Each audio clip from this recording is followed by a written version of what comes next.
La carretera federal que conecta Tierra Blanca con San Rafael, en el norte de Michoacán, amaneció este miércoles convertida en un campo de batalla.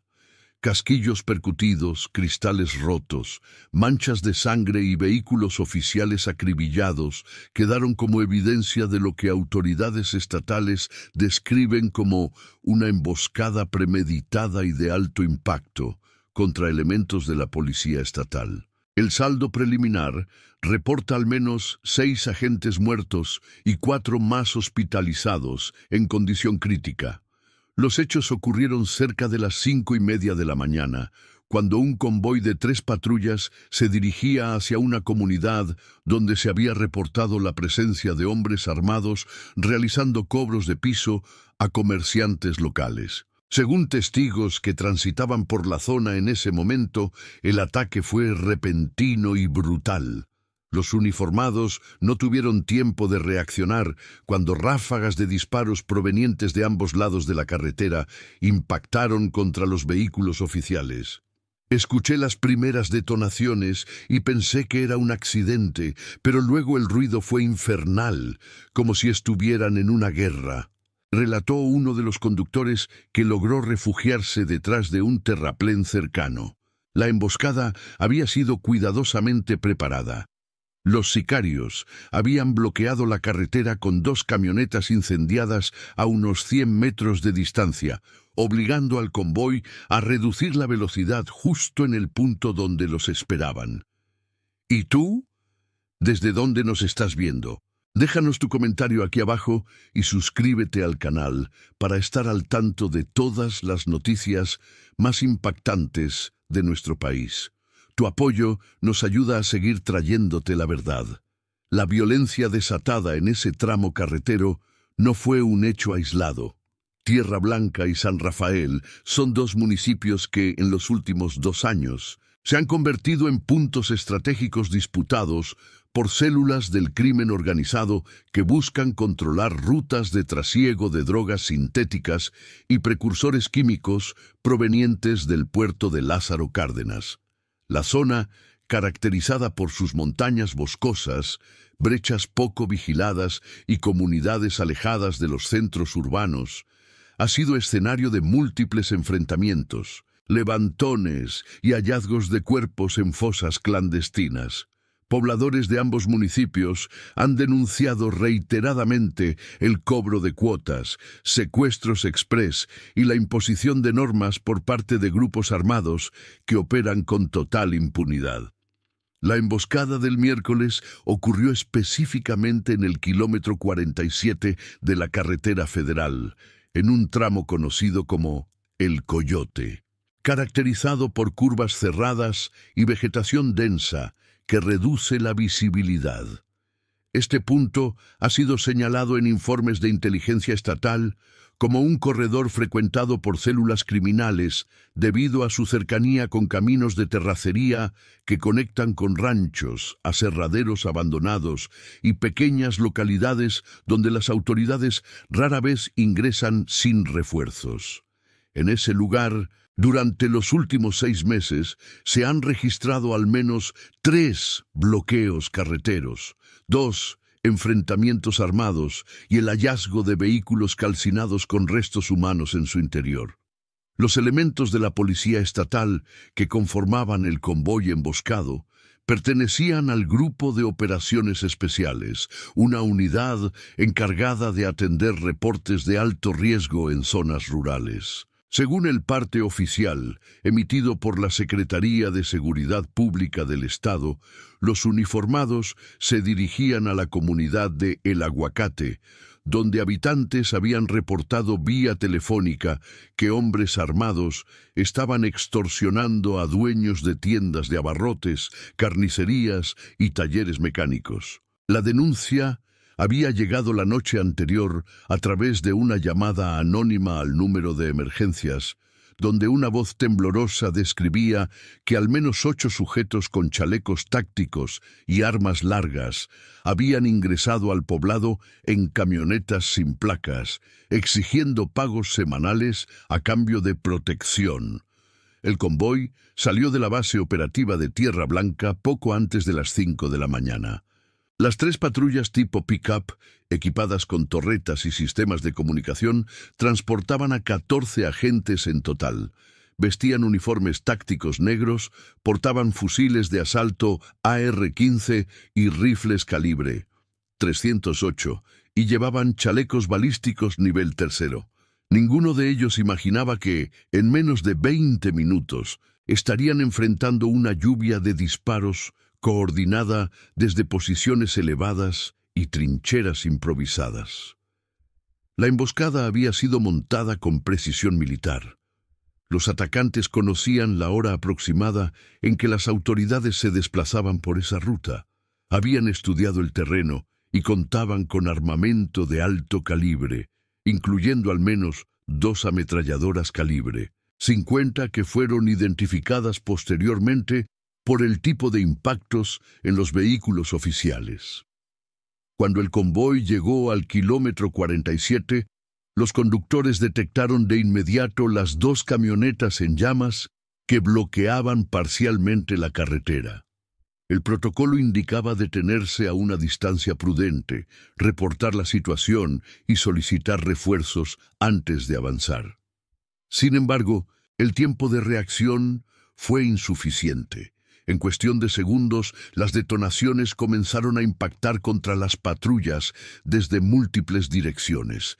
Los primeros disparos provinieron de un cerro ubicado al lado derecho de la carretera, donde sicarios apostados con rifles de alto poder perforaron los parabrisas y las puertas de los vehículos.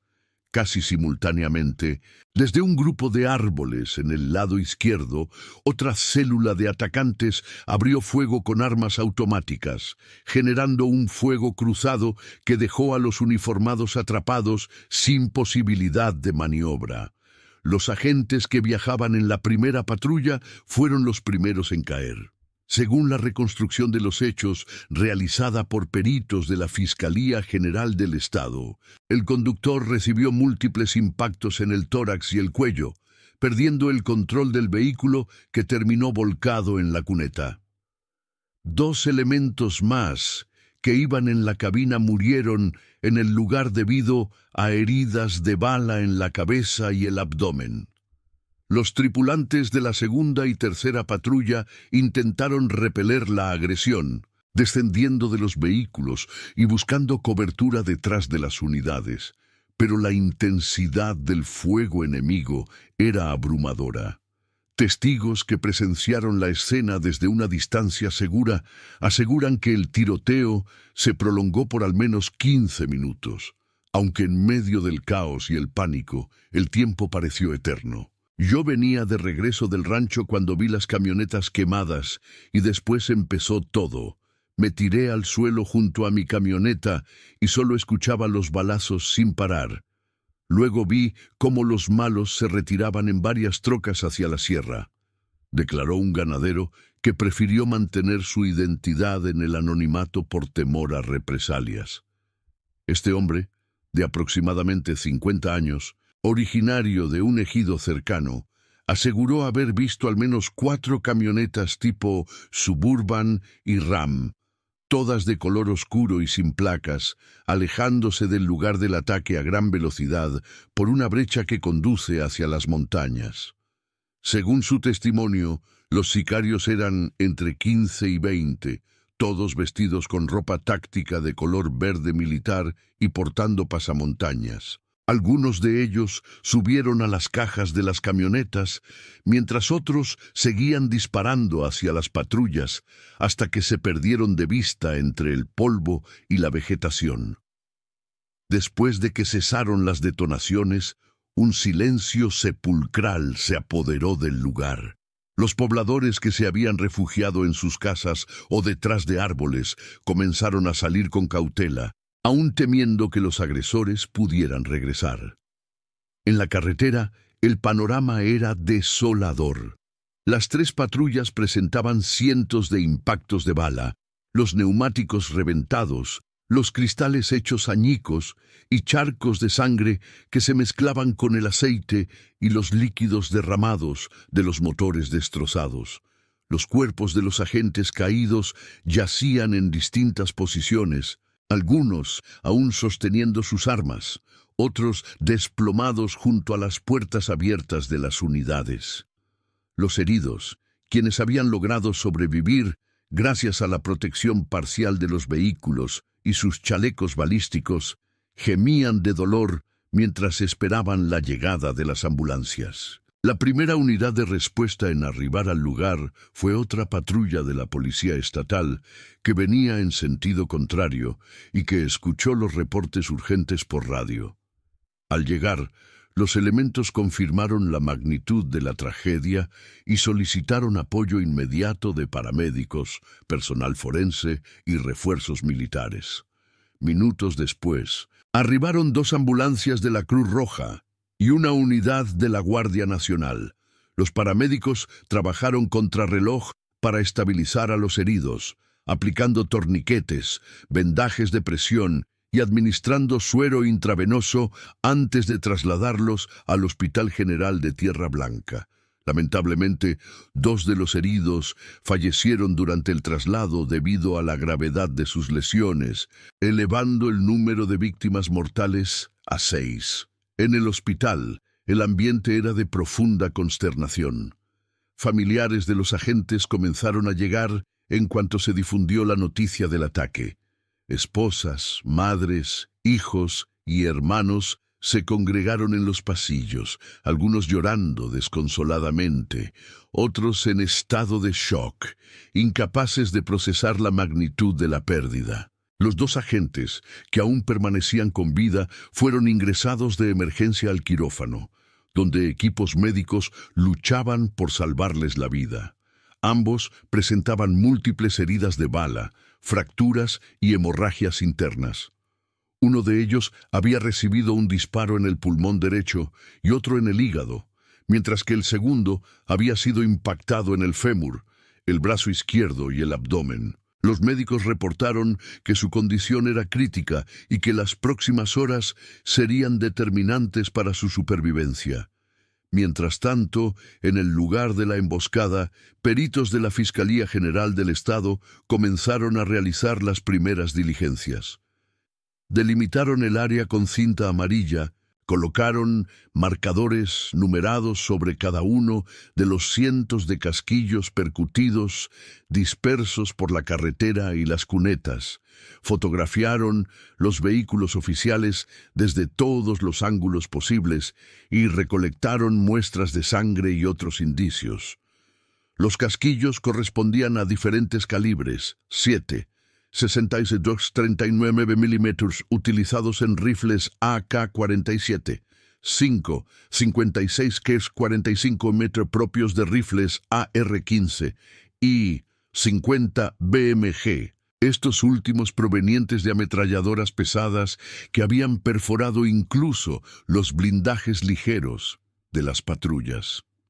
La cantidad de munición disparada sugería que los atacantes habían llegado preparados para un enfrentamiento prolongado y llevaban consigo cargadores de alta capacidad. Los investigadores también hallaron evidencia de que los sicarios habían ocupado posiciones estratégicas horas antes del ataque. En el cerro ubicado al lado derecho de la carretera se encontraron restos de comida, botellas de agua, colillas de cigarros y marcas de pisadas que indicaban que al menos 5 personas habían permanecido apostadas allí durante varias horas. Desde esa elevación tenían una vista privilegiada del tramo carretero, permitiéndoles detectar el convoy policial desde una distancia considerable y coordinar el momento exacto para abrir fuego. En el lado opuesto, entre los árboles, se localizaron trincheras improvisadas, excavadas en la tierra y reforzadas con troncos, desde donde otro grupo de atacantes había disparado con armas automáticas. Uno de los hallazgos más perturbadores fue el descubrimiento de un sistema de comunicación rudimentario utilizado por los agresores. A pocos metros de una de las trincheras, los peritos encontraron un radio portátil de banda civil tirado entre la maleza. Al revisarlo, confirmaron que aún estaba encendido y sintonizado en una frecuencia que no correspondía a ninguna autoridad oficial. Esto sugiere que los sicarios mantenían comunicación constante entre ellos durante el ataque, coordinando sus movimientos y el momento de la retirada. También se localizaron fragmentos de cartulina con anotaciones manuscritas que incluían referencias a horarios, rutas y nombres en clave, aunque la mayoría estaban parcialmente quemados o ilegibles debido a las condiciones del terreno. La investigación preliminar apunta a que el grupo criminal responsable de la emboscada es una célula vinculada a una organización delictiva que opera en la región conocida como Los Sierra, aunque autoridades estatales se han mostrado cautelosas al confirmar esta información hasta tener pruebas contundentes. Los Sierra es una facción relativamente nueva que surgió hace aproximadamente 3 años como un desprendimiento de una estructura criminal más grande. Su área de influencia abarca varios municipios del norte de Michoacán, donde se dedican principalmente al trasiego de fentanilo, metanfetaminas y precursores químicos, así como a la extorsión, el secuestro y el cobro de derecho de piso a comerciantes, agricultores y transportistas. Este grupo ha sido responsable de numerosos actos violentos en la región, incluyendo el asesinato de alcaldes, candidatos políticos, líderes comunitarios y elementos de seguridad que han intentado frenar sus operaciones. Su nombre proviene de su base de operaciones ubicada en las zonas serranas de difícil acceso, donde controlan laboratorios clandestinos y rutas de trasiego que conectan con estados vecinos, como Jalisco, Guanajuato y el Estado de México. A pesar de los múltiples operativos realizados por autoridades federales y estatales, los Sierra han logrado mantener su presencia gracias a una estructura celular descentralizada, el uso de tecnología de comunicación encriptada y el apoyo de algunos pobladores que bajo amenazas o pagos colaboran como informantes o proveedores de insumos. La emboscada del miércoles no fue el primer ataque directo contra fuerzas de seguridad en la región. En mayo del año pasado, un convoy del ejército mexicano fue agredido en una carretera cercana, resultando en la muerte de 2 soldados y la destrucción de un vehículo militar. En aquella ocasión, los agresores también utilizaron armas de alto calibre y tácticas similares, bloqueando la vía con vehículos incendiados y disparando desde posiciones elevadas. 3 meses después, elementos de la Guardia Nacional fueron emboscados en un camino rural mientras realizaban un patrullaje, dejando un saldo de 4 heridos. En ambos casos, las investigaciones avanzaron lentamente y no se realizaron detenciones significativas, lo que generó críticas de organizaciones civiles y de familiares de las víctimas, que acusan a las autoridades de negligencia y falta de estrategia para enfrentar al crimen organizado. Habitantes de Tierra Blanca y San Rafael han expresado su preocupación y frustración ante la escalada de violencia. Muchos de ellos aseguran que la presencia de grupos criminales es una realidad cotidiana y que las autoridades locales parecen rebasadas o, en algunos casos, coludidas con los delincuentes. Aquí todos sabemos quiénes son los que mandan, por dónde se mueven, en qué ranchos se esconden, pero nadie dice nada por miedo. Si hablas, te matan a ti o a tu familia, comentó una comerciante que tiene una tienda de abarrotes en el centro de San Rafael y que ha sido víctima de extorsión en múltiples ocasiones. Esta mujer, quien pidió no ser identificada, relató que cada semana recibe la visita de hombres armados que le cobran una cuota de 1,000 pesos bajo la amenaza de quemar su negocio si se niega a pagar. El cobro de piso se ha convertido en una fuente importante de ingresos para las células criminales que operan en la zona. No solo afecta a comerciantes, sino también a agricultores que deben pagar una cantidad por cada hectárea cultivada. Ganaderos que entregan cabezas de ganado como tributo, transportistas que pagan por circular en ciertas rutas, y pequeños empresarios que son obligados a contratar servicios de seguridad privada controlados por los mismos grupos delictivos. Quienes se niegan a cooperar enfrentan amenazas, destrucción de sus propiedades, secuestros o, en los peores casos, la muerte. Este clima de terror ha provocado que muchas familias abandonen sus hogares y migren hacia ciudades más grandes en busca de seguridad, despoblando comunidades enteras y dejando campos de cultivo y negocios cerrados. Además de la extorsión, los Sierra y otros grupos rivales se disputan el control de los laboratorios clandestinos donde se produce metanfetamina y fentanilo. Estos laboratorios suelen estar ubicados en ranchos abandonados, en medio de la sierra o en bodegas discretas en las afueras de los poblados. Para su operación, requieren precursores químicos que ingresan de manera ilegal desde el puerto de Lázaro Cárdenas o que son desviados de empresas legales mediante facturas falsas y corrupción de funcionarios aduanales. Una vez producidas las drogas, estas son transportadas hacia Estados Unidos a través de rutas terrestres que atraviesan varios estados del país, o bien son distribuidas en el mercado nacional, generando millones de dólares en ganancias que alimentan la estructura criminal. El control de estas rutas es motivo de enfrentamientos constantes entre células rivales. En los últimos meses, se ha detectado la presencia de otro grupo conocido como la Empresa, originario de un estado vecino, que ha intentado incursionar en el territorio dominado por los Sierra. Esta disputa ha generado una ola de violencia que incluye balaceras en plena vía pública, ejecuciones, desapariciones forzadas y enfrentamientos armados que han dejado decenas de muertos. Los pobladores se encuentran atrapados en medio de esta guerra, sin poder confiar en las autoridades y con el temor constante de convertirse en víctimas colaterales. En respuesta a la emboscada del miércoles, el gobernador del estado emitió un comunicado condenando enérgicamente el ataque y ofreciendo su solidaridad a las familias de los agentes caídos. Este cobarde acto no quedará impune. He instruido a la Secretaría de Seguridad Pública y a la Fiscalía General del Estado a desplegar todos los recursos necesarios para dar con los responsables y llevarlos ante la justicia, declaró el mandatario en un mensaje difundido a través de redes sociales.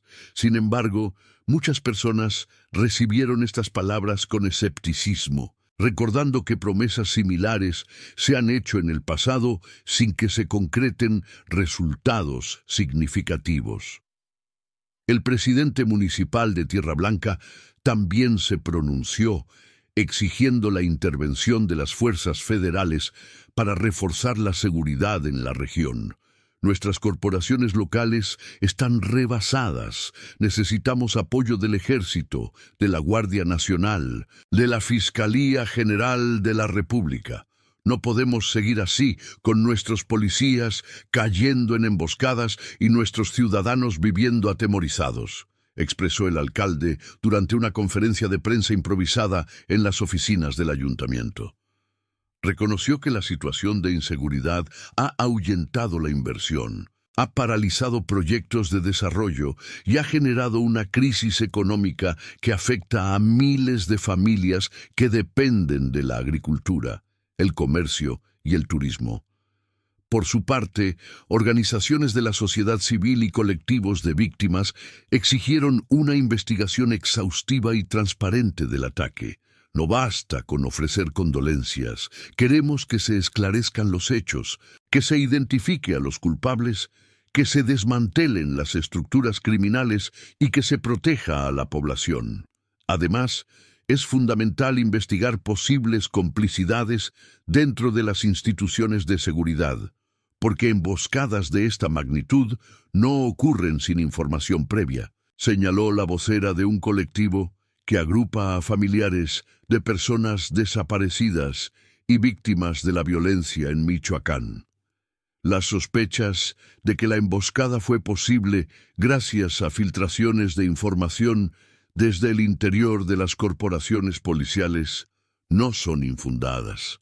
En múltiples ocasiones se ha documentado la infiltración del crimen organizado en instituciones de seguridad estatales y municipales. Elementos corruptos proporcionan datos sobre operativos, rutas de patrullaje, horarios de desplazamiento y ubicación de retenes, permitiendo a los grupos criminales anticiparse y preparar sus ataques. Algunos policías han sido detenidos y procesados por colaborar con células delictivas, pero el problema persiste debido a los bajos salarios, la falta de controles de confianza efectivos y las amenazas que enfrentan los uniformados y sus familias.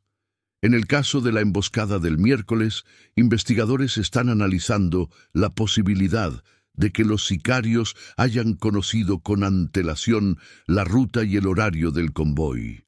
Aunque el operativo había sido planeado con cierta discreción, el simple hecho de que los agentes salieran de la base a una hora específica y se dirigieran hacia una comunidad determinada pudo haber sido suficiente para que informantes alertaran a los criminales.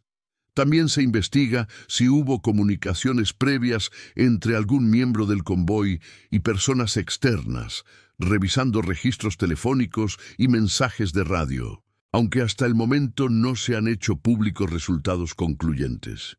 Mientras las investigaciones continúan, el temor se ha apoderado de las comunidades cercanas al lugar de la emboscada. Muchos habitantes han optado por permanecer en sus casas, evitando salir a menos que sea estrictamente necesario. Las escuelas suspendieron clases durante 2 días como medida precautoria, y varios negocios cerraron temporalmente por temor a represalias o a quedar atrapados en un nuevo episodio de violencia. En el Aguacate, la comunidad que originalmente reportó la presencia de hombres armados cobrando piso, los pobladores están aterrorizados. Algunos de ellos han recibido mensajes anónimos advirtiéndoles que no vuelvan a denunciar o que abandonen el pueblo si no quieren correr la misma suerte que los policías emboscados.